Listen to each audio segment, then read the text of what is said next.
过去几个月，在各种大型国际会议上，各国领导人都同意应对气候变化是重中之重，各国必须携手合作应对气候危机。来自犹他州的美国国会共和党众议员匡希恒 （John Curtis） 最近成立了保守气候变化事务议员团，希望通过私有部门的创新和投资，帮助解决气候变化问题。该议员团相信，气候变化是个全球性议题，需要所有国家共同合作，尤其是中国。美国之音英语节目 Press Conference USA 主持人卡罗尔·卡斯蒂尔最近专访了匡希恒议员，请他做进一步说明。匡希恒议员是众议院中国工作组成员，在2020年的一个报告中，这个小组表示，中共是美国这一代所面临的最大的国家安全和经济挑战。最近，匡希恒议员和另外几名两党议员提出议案，支持台湾参与国际事务。匡希恒议员会说中文，他特意录制了一段视频，向中国大陆的美国之音的观众问好。我的中国朋友，我今天很高兴有这个机会跟你们谈话。我希望你们知道，我好想我中国的朋友，希望我们能够跟在一起做更好的事情。谢谢你们。下面请看专访内容。Congressman Curtis, thank you for speaking with VOA. Thank you, Carol. It's been too long. Let's not wait so long next time. Sounds good to me. Congressman Curtis, under former President Donald Trump, many in the Republican Party either denied or minimized the impacts of climate change. The Pew Research Center recently reported that approximately 72% of Democrats believe that human activity contributes to climate change. This as opposed to only 22% of Republicans. Congressman, to what do you attribute this discrepancy between the two political parties over the causes and impacts of climate change? I really regret that Republicans have allowed ourselves to be branded as either denying science or not caring about the environment. I actually personally don't believe, for most of us, that's actually true. And like so many things, those on the extremes and the ones that are loudest tend to get all the attention. And my experience by talking about climate as a Republican has been very well received. And I'm finding so many of my colleagues that actually agree with me. So what prompted you, Congressman Curtis, from the beautiful state of Utah to create a separate conservative climate caucus for Republicans only? How does it differ, for example, from the bipartisan Climate Solutions Caucus? Well, first, I just want to underscore that it is an amazing, beautiful state. And quite frankly, probably has a little bit to do, maybe a lot to do with my view of protecting the climate and the environment. Now, to more specifically answer your question, I feel like, as I've kind of watched what's happening, is that a couple of things are unfolding, and that is that Republicans have allowed ourselves, by our silence, to be branded as not caring about the environment. And to be frank, I don't think we have spent enough time educating Republican members of Congress, talking about these issues and our solutions. And so therefore, while I think a bipartisan group is extremely important, I also think a partisan group of Republicans, meaning that they're just Republicans, is very, very healthy to a broader dialogue, because we have been missing from the dialogue. We need to start with some real basics about our ideas and our solutions. And so we can bring those forward to the bipartisan group, and instead of coming with just Democratic ideas, which we normally oppose, bring ideas of our own. Congressman Curtis, President Biden has elevated climate change to the top of his domestic and foreign policy agenda. He has even proposed legislation that promotes clean energy that would create clean blue-collar jobs in his infrastructure proposals. Are you in favor, in principle, of that more aggressive approach?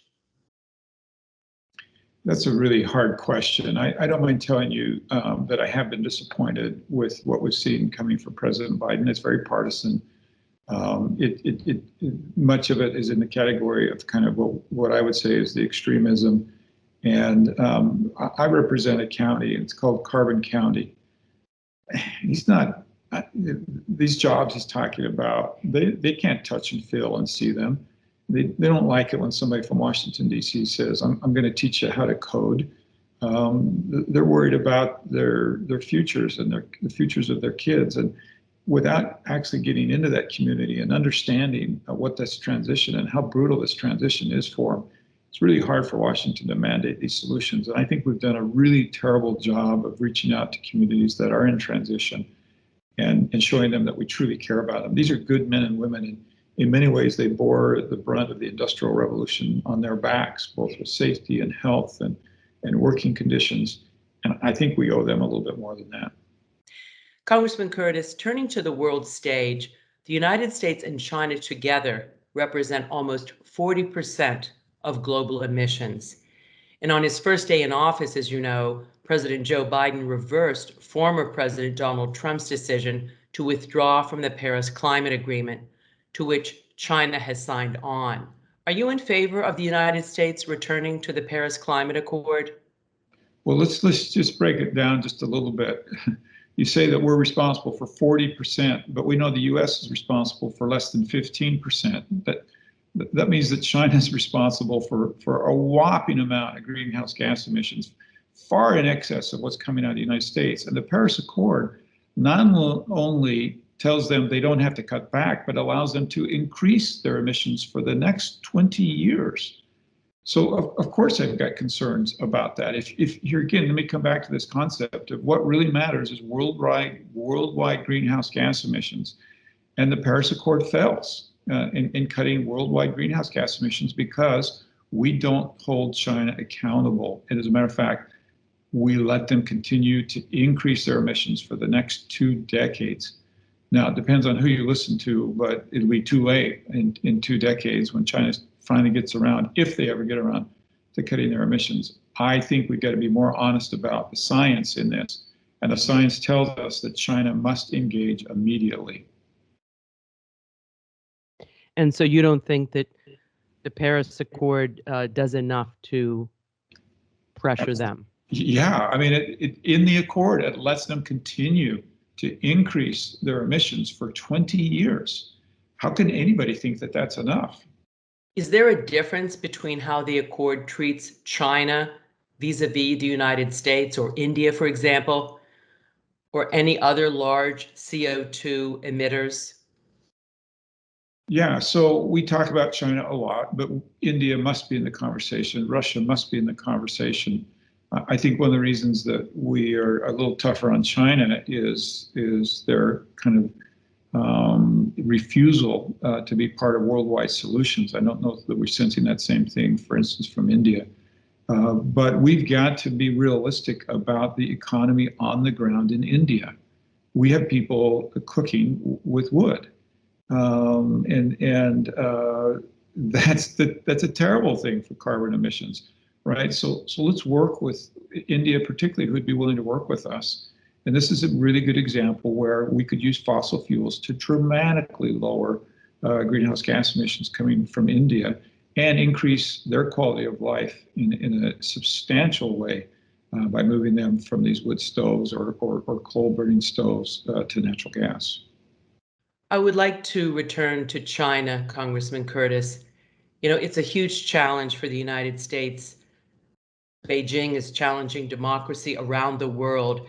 What do you think is the best way for the United States to approach its relationship with China, especially when Washington has to work with them to combat climate change, even as they commit human rights abuses, for example, against the Muslim Uyghur population in Xinjiang? And what about their crackdown on Hong Kong democracy activists? Boy, I'll tell you, Carol, both of those points break my heart, and I've been very close to this. Your listeners may remember I speak Mandarin Chinese. I lived over in the Orient for 3 years and have watched very carefully what's happening with the Uyghurs and with Hong Kong, and it is not good. And I was served on the China Task Force last year here in Congress, and this is an oversimplification, but many people feel like we should sever our relationship with China, that we should decouple our relationship. And if you compare this to a marriage, I'm proposing we don't need a divorce, but we do need marriage counseling, right? The relationship is not healthy. Yeah. And it's not a healthy relationship, and the trajectory is not a good trajectory. And there's I think in my mind, a heavy burden on President Biden's shoulders on this. This may be one of the very most important things he does.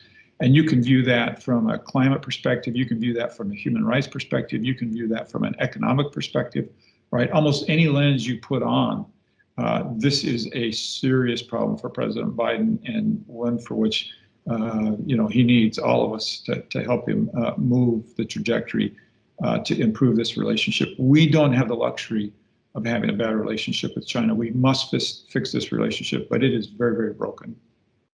So do you have any specific policy recommendations that you would encourage the Biden administration to take towards China? I was originally a big critic of President Trump's tariff approach. And I've been pleased, actually, in hindsight now, that President Biden has not changed that very dramatically. That helps us hold an upper hand.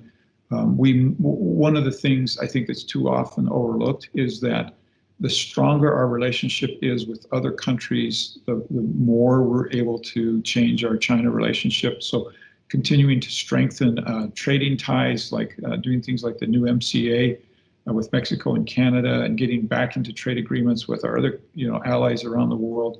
All of those things will strengthen our hand as we deal with China. And we've got to have partners in this around the world, and a lot of partners that have the type of influence that's needed with China. I guess you must be heartened somewhat then in the aftermath of President Biden's trip to Europe with the EU partners and NATO. They seem to be more in sync on China as a threat and work perhaps together. I think that's true. And we haven't talked a little about COVID. There's still a lot we don't know about COVID and its origins. But I think in many ways, COVID has awoken a lot of our partners around the world to say, look, we've got to understand what's happening over there in China. I think a lot of Americans are now understanding some of the things that you've talked about, with the human rights violations and some of the other things that are happening over there, to realize that the relationship's not as healthy as many people thought that it was. Congressman John Curtis, thanks so much for taking time to speak with us. 好的，我们感谢美国之音记者卡斯蒂尔的采访。来宾发表的是个人观点，并不代表美国之音。